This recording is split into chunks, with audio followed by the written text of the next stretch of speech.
Manos de una víctima del sistema, y entonces hay que ponerse un abogado, pero es cierto, Laura y yo somos abogados, pero solemos no venir acá como abogados, venimos como militantes políticos, por lo tanto a veces se impone por lo menos entender qué pasó acá dentro, por qué se llega a estas circunstancias. Y como mínimo nos hemos obligado a plantear lo que nosotros pensamos de qué pasó acá. Cualquiera, pero por lo menos podemos hacer un intento. Nosotros creemos que cuando se produjo este enfrentamiento, se venía produciendo también en Argentina, en los últimos 50 o 60 o 80 años, un nivel altísimo de lucha de clases y de lucha antiimperialista. Creer que el golpe militar o que los muertos son producto de hombres malos que salieron a matar hombres y mujeres buenos, nos parece que es reducir un poquito la historia. Nos parece a nosotros. Cualquier otro puede pensar otra cosa. Creer que esto se limite a gente mala que salió a matar gente buena. Y creo yo que Juan no le gustaría, me parece a mí, porque alguien que estuvo 2 días combatiendo contra el ejército, igual que tantos otros, no creo que le guste que sea asumido 50 años después como una víctima, sino como un luchador consciente que sabe que va a morir peleando. Y que las consecuencias de su lucha y de su organización son la vida o la libertad, como cualquiera de nosotros. Cualquiera de los que intentamos construir o continuar lo que Juan intentó acá. Entonces creemos con sinceridad, con mucha convicción, que es cierto, se puede levantar la bandera, la persona y la lucha de Juan como algo que tiene que ver exclusivamente con una cuestión de víctimas, con una cuestión de una coyuntura. Nosotros creemos que tiene que ver con decenas de años anteriores, con avances, con retrocesos, con sacrificios, con muchas vidas y libertades perdidas muchos años antes que Juan, porque así son las luchas de clases, y las luchas antiimperialistas no se discuten con carta documento. Las luchas donde se disputa el poder, real, no un cambio social. El poder, sacar del poder a la burguesía, al imperialismo y poner a los nuestros, es violenta siempre. No se discute con carta documento. Ni acá ni la discutió Espartaco hace 2000 años. Es decir, la lucha por la libertad, la lucha cuando es real, o la lucha por el territorio, como nos pasa a nosotros que estamos 2x3 yendo al... Ahí me preguntaba el compañero Gino por Gustavo, le digo, está con los mapuches del sur, o la lucha del pueblo palestino, no se discute por carta documento. La lucha real no se discute por carta documento, y nadie se asume como víctima. Entonces nos parece que para que alguien como Juan haya tenido que asumir el mayor nivel de compromiso, que es jugar su vida o su libertad en una situación como esta, podía haberse entregado y se terminó todo. Bueno, terminaba en cana. Era fácil. Se entregaba y por ahí zafaba. Entonces, ¿qué es lo que hace que alguien como Juan pueda combatir 2 días contra 100 tipos que rodeaban todo esto? ¿Qué es lo que hace que un pibe de 21 años, 3 años antes de lo de Juan, o 4, tome un penal federal a 2000 kilómetros de acá? ¿Qué hace eso? Que de pronto nació ese pibe y dijo, voy a tomar un penal federal. Y morir entre leguas, además. Nosotros creemos que es un proceso que llevaba decenas de años antes. Con avances, con retrocesos. Yo la escuchaba recién a Marta y efectivamente entendemos que es así. Es decir, hoy estamos en un retroceso terrible, donde además del proceso de entrega, de profundización del sistema capitalista, del imperialismo y del saqueo, hay un retroceso en la conciencia. Es muy difícil hoy encontrar a un Juan Jáuregui. Es muy difícil. Yo diría casi imposible. Encontrar a alguien que se inmole así, por una causa. Pero cuando ocurrió lo de Juan, había decenas de Juan Jáuregui. Es más, yo diría que casi todos eran contrarios, la gran mayoría del que militaba. Porque entiendo que lo que estaba expresando el martirio de los jáureguis es el nivel más alto de conciencia en un momento determinado, en esa lucha por tomar el poder y por construir desde el poder una sociedad sin explotadores y explotados. Por desalojar del poder a los dominantes, a los explotadores y poner en ese lugar a los propios. Y Juan tenía dudas porque se expresa en los escritos que se encontraron, como todos teníamos dudas. Como todos incluso tenemos dudas. Pero a veces la diferencia entre el que duda y se queda en su casa y la diferencia con aquel que a pesar de las dudas construye es la diferencia que a veces puede haber entre un intelectual y un revolucionario. El intelectual piensa y aporta sus ideas. A veces piensa para la mierda y otras veces piensa bien. Y cuando piensa bien y aporta ideas, los demás tomamos esa idea. El revolucionario construye organización y pelea el poder. Esa es la diferencia.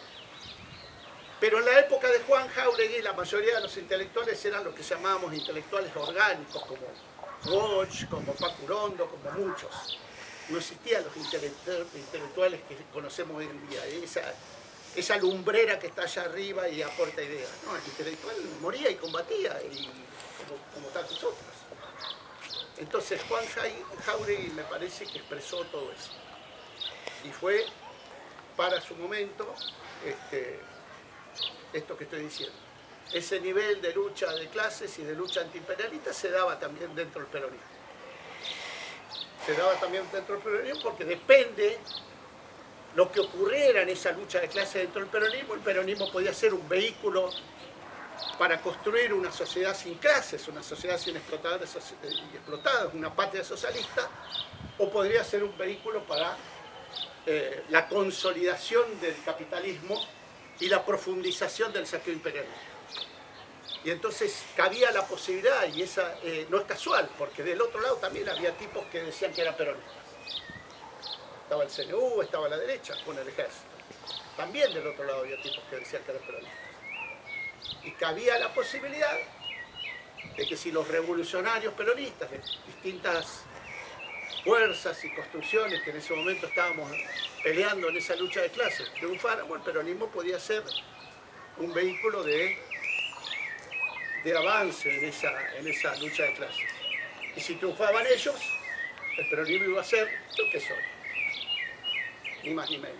Opciones dentro del sistema capitalista, candidatos que son más candidatos de la embajada que nuestros, candidatos que la gran mayoría los va a votar diciendo que es el mal menor y esas teorías. Entonces acá, como en otros lados, pero creo que esto es lo más simbólico, una de las más simbólicas, se definió parte de esa guerra. Una guerra que empezó 500 años antes, porque a veces nos dicen, bueno, pero Milei dice que es guerra, entonces no hay que decir porque dice Milei, pero es loco. En nuestra América empezó una guerra hace 500 años de que el primer colonialista puso su planta en nuestra América. Y va a terminar cuando se termine el colonialismo y el imperialismo.